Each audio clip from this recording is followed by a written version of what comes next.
This is Hannibal from the HannibalTV.com, my very first Wrestling Observer review of the month of May. And before I get into it, I would like to thank Darren Redding, who pledged me $100 today at patreon.com/thehannibaltv. And yesterday, Dr. Paul pledged me $250. So I'm going to be putting that to work on future interviews.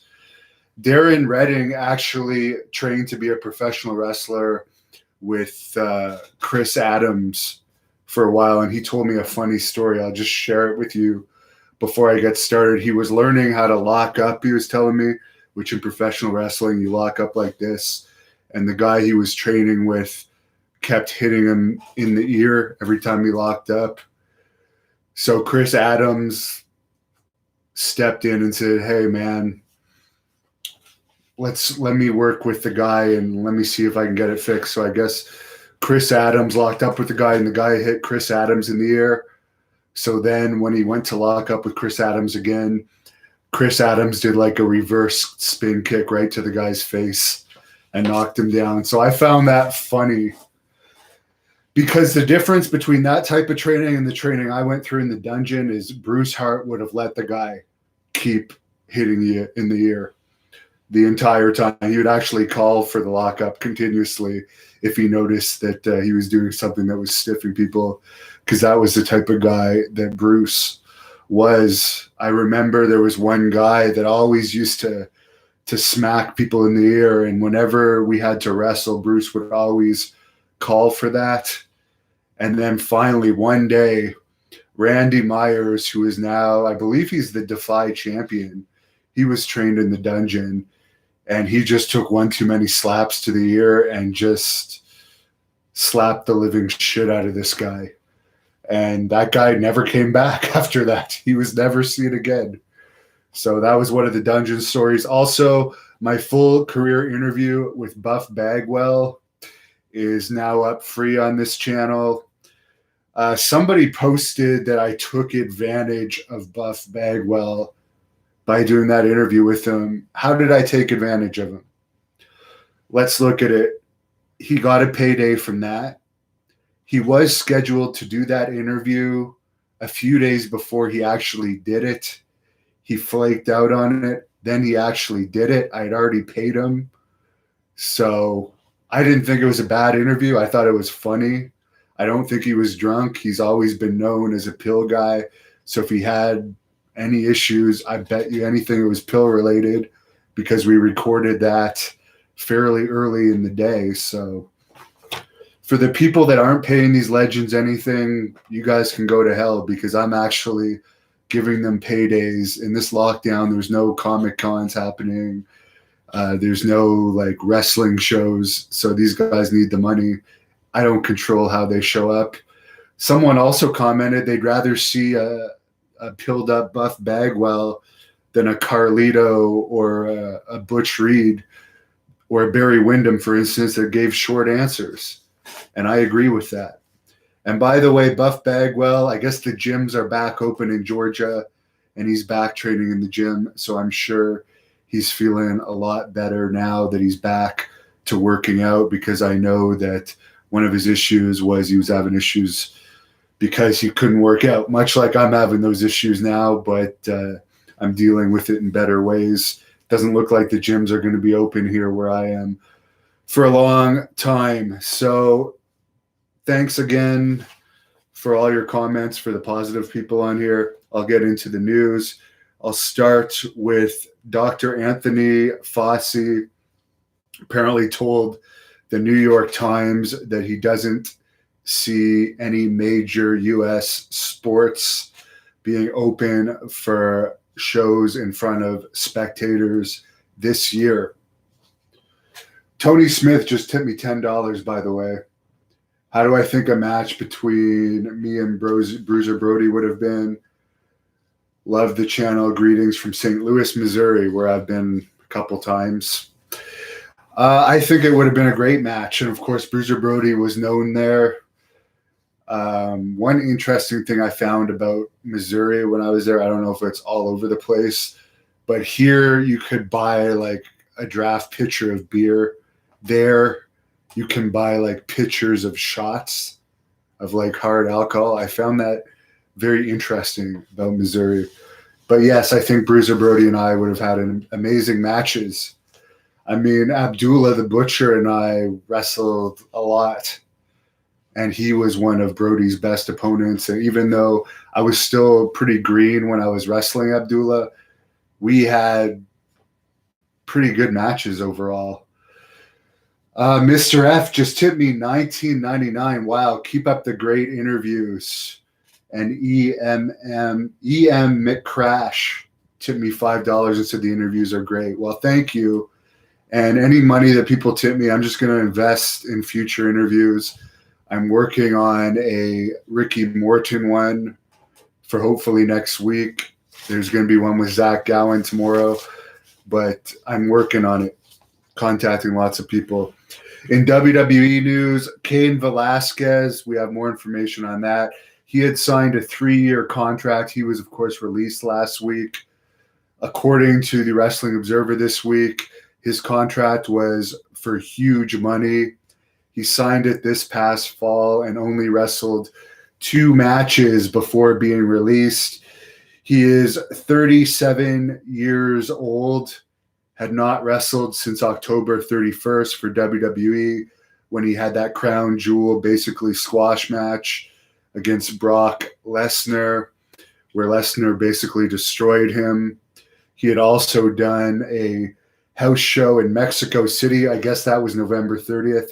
So November 30th would have been his last match. So he only basically had 2 matches for WWE. He had wrestled 2 matches for AAA.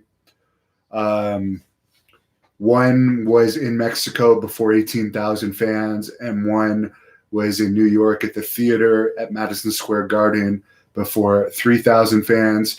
He was also supposed to wrestle in AAA at the LA Forum, but they had a very low advance sales, so they canceled that show.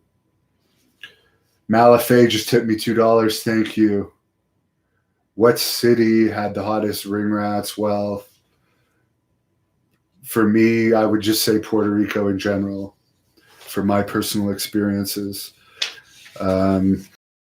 So Dave Meltzer believes that Velasquez was hired for 3 major reasons. 1, to get the win back against Brock, because Velasquez had a easy knockout over Brock in the UFC. The second reason Meltzer feels they brought in Velasquez was to put him on the Saudi event, because he's a big name fighter and they want big names on their events. And the third was he did appear on the debut SmackDown episode on Fox, where they were looking for like big name celebrities to appear on that show. Also, they didn't want him to go to AEW, of course, but now AEW is not really much of a factor. Their ratings are in the 0.2s, and they're not running live events, so really interest is not on the upward trend for AEW, so they're probably not as worried. He also had knee issues and also wasn't trained that much, and the Performance Center is not open right now. So there's your reasoning behind Velasquez.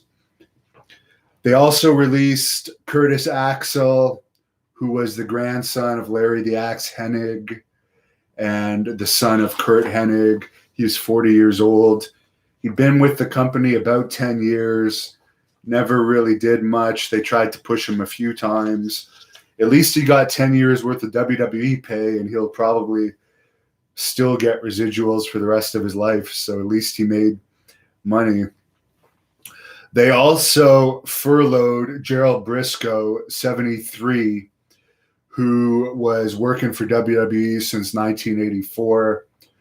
Like, these furlough people, who knows if they'll actually ever bring them back or not, but technically he was furloughed rather than released. He used to be very, very close to Vince McMahon. He didn't have as much power in recent years than he had in the past.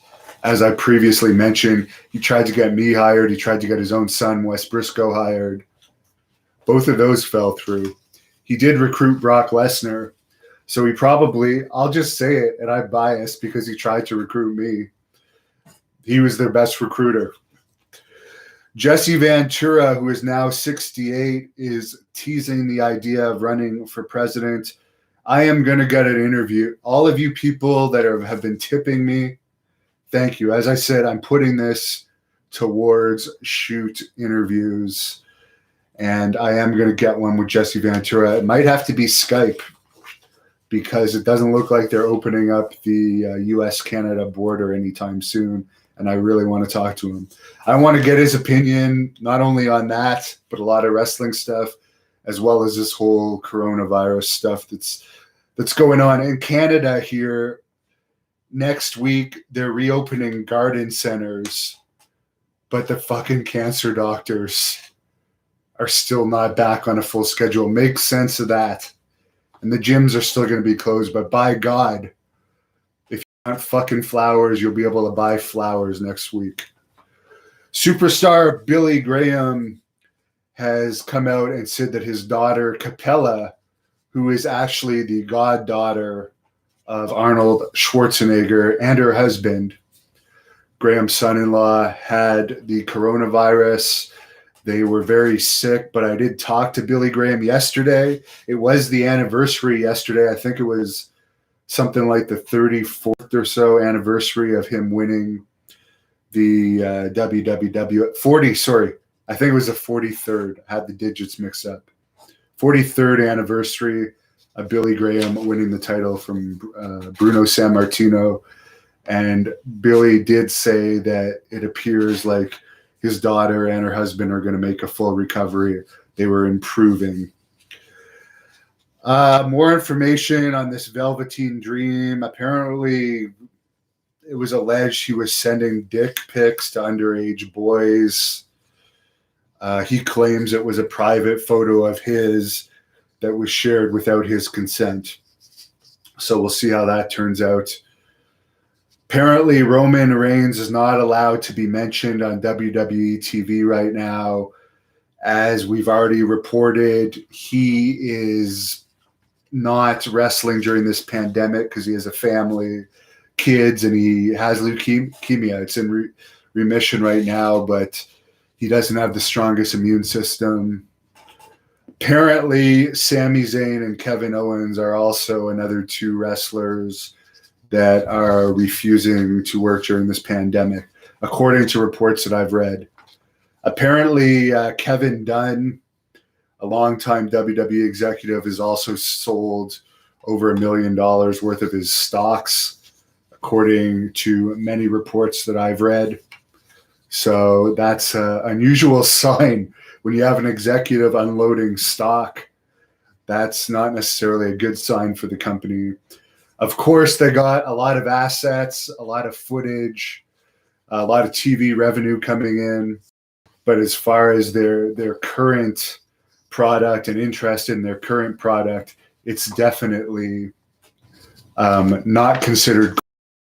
Most people wrestling these days, the current TV products, for the vast majority of people, like high school kids, regular people you'll see out and about, will tell you wrestling is pretty lame right now. And UFC is actually what's considered cool. The plans for the WWE June 27th event at Madison Square Garden have been thrown out the window. No word on when events in front of live crowds are going to happen. There's rumors that Florida is going to start allowing certain amounts of fans at shows in the near future. Who knows if that's going to happen or not. But as far as big arena shows anywhere, as we said at the top of this, it doesn't look like that's going to happen this year. But who knows? AEW beat NXT again this week, 0.27 to NXT's 0.16. So it'll be interesting how low NXT goes. I've tried to watch it a few times. It's horrible to someone like me. It's just not entertaining at all. Total Bellas actually got a better rating than NXT. Total Bellas did a 0.24. So that tells you something.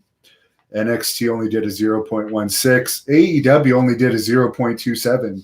So Total Bellas almost matched AEW's rating.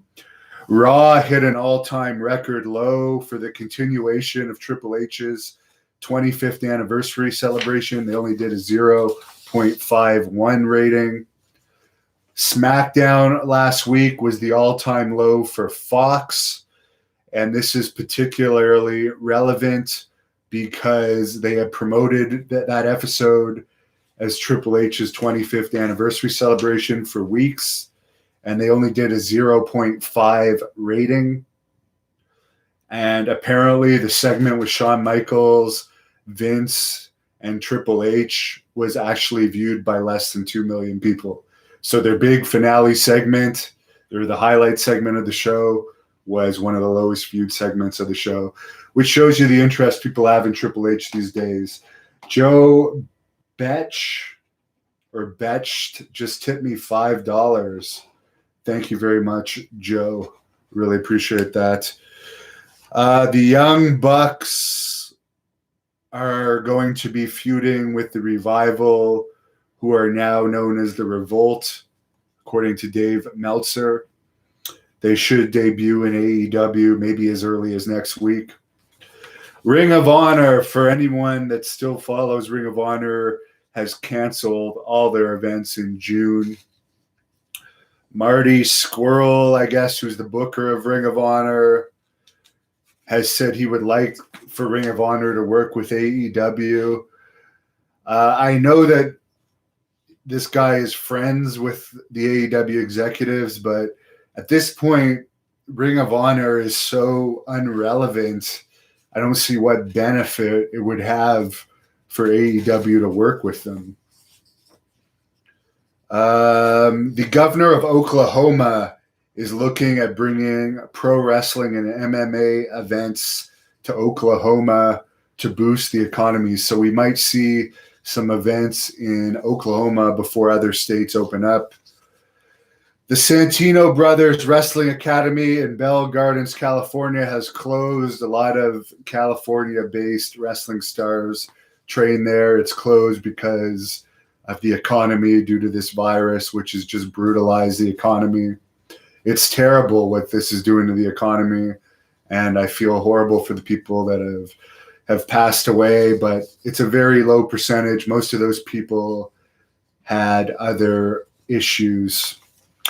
Bronson Recksteiner, the son of Rick Steiner, is signed as a free agent with the Baltimore Ravens after going undrafted.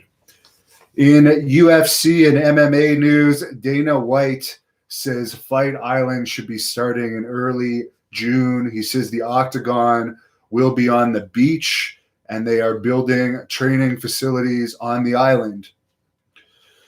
Stipe Miocic, who is the heavyweight champion, has stated he will not fight during the pandemic because there's no way to effectively train at this time, and he won't go in without an adequate training camp, and I don't blame him for that. Michelle Shizia, Derrick Lewis, and Amanda Nunes are also fighters that are refusing to fight during this pandemic. The vast majority of them will because they need the money. These guys are all fairly wealthy fighters that have had a lot of big money fights that are not going to fight. But I don't blame them. It would be very difficult to have a proper fight camp during this pandemic. Kevin Lee is having surgery for a torn ACL. He's going to be out at least 8 months. Bellator's Scott Coker, the CEO of the company, is looking at July or August to restart. Tyson Fury versus Deontay Wilder. If there's a third fight, which there's supposed to be, will not take place till November or December. However, apparently Saudi Arabia, which we all know they have a lot of money, wants to have Fury versus Anthony Joshua in December in Saudi Arabia. And they have the money to probably pull that off. However, if they do that, they will probably have to pay Wilder something because he has a rematch clause in his contract. One has canceled all their shows until the end of May. Pat Milicic, who is 52 years old, I just interviewed him a few weeks ago. The entire thing is on here free. He wants to fight Michael Nunn, 56. Of course, Milicic is a former UFC champion, and Nunn is a former middleweight and super middleweight boxing champion. That fight was supposed to happen in the Quad Cities area last month, but now it's going to be put off until after the pandemic is over. Milicic did talk to me about that fight. He was still hopeful for it to happen in May when he talked to me in our interview, but it's looking like it's not going to happen now until this is over. So who knows? Here in Ontario, at least for my regular job, they're saying it's not going to be back to normal till July. So I'll assume that it might not be till July, this Pat Milicic fight. Tyrone Woodley is looking towards fighting Gilbert Burns on the May 23rd UFC event. I guess he wanted to fight Colby Covington, but Colby apparently doesn't want to fight. I will answer some of your questions now. That's the Wrestling Observer review for this week. I'll also have to on our The Hannibal TV Instagram account. In the past, they weren't letting us upload regular videos. They had to be in cell phone format, but Instagram has changed their policy. So I now am uploading some interviews at the Hannibal TV on Instagram. So check that out. For some reason, there's a match, a Lady Yasmin Great North Wrestling match on our channel against Stephanie Sinclair that has had like 1,500,000 views in the past week. I have no idea why. No idea why. Most of the views on that video are coming from India, Saudi Arabia, and Egypt for whatever reason. Chris Monty says Buff takes Somas. Don't know. Bookie Byron says Buff looked high in my interview. Cameron Neidhoff, thoughts on Mick Foley. Was never a big fan of his, but I had a bad experience with him that I've already talked about the night of the Montreal screw job where he was a total dick to me. So maybe that turned me off of him. But I would interview him, but I don't think he does shoot interviews. Van Albright, how much do I pay for interviews? It really varies on the person. What do I think of Trish Stratus? Michael XV says, never been a huge fan of her, but I have nothing against her. Sam Lentz says it's not like Buff was wasted just for the interview. No, and I don't think he was wasted. I've seen people a lot worse than him in my years as a bouncer. Neutral 69 says interview Barry Windham. I have interviewed Barry Windham. It's up here full on this channel. As for Ricky Steamboat, I've been told by his people he does not do shoot interviews. The People's Wrestling Channel. Do I not watch SmackDown? Well, obviously not. I wouldn't. You'd have to literally pay me $500. If someone wants to fucking pay me $500 American, I will sit through an episode of SmackDown and critique it. But you really will have to pay me $500 to watch it. I cannot stand the WWE product. The only thing I watch of it is stuff that pops up in my Twitter feed, or if something big happens, I will watch it. I did watch The Undertaker and John Cena WrestleMania matches. Riley Holden, what was the most brutal bump I ever took in a match? I think that was when I was lying face down on a table outside the ring. Great North Wrestling also does not have mats outside the ring. Jeremy Prophet, who is the current Canadian champion, 3-time Canadian champion, he came off the top turnbuckle to the outside with a leg drop, landed with his ass directly on my head, and basically my head just bounced off the cement floor. So he's about 230-ish, all of his weight coming off the top turnbuckle, then my head being basically crushed on the cement floor. I ended up getting stitches on my eye from that. And I remember I did party all night that night. Literally, I partied all night in the bar until the bar closed. Then we drove to Montreal, which is about an hour away, and we partied till like 6 or 7 in the morning. And I remember when I slept for like 22 or 23 hours when I finally slept. And I woke up and my head was all fucked up. I definitely had a concussion from that.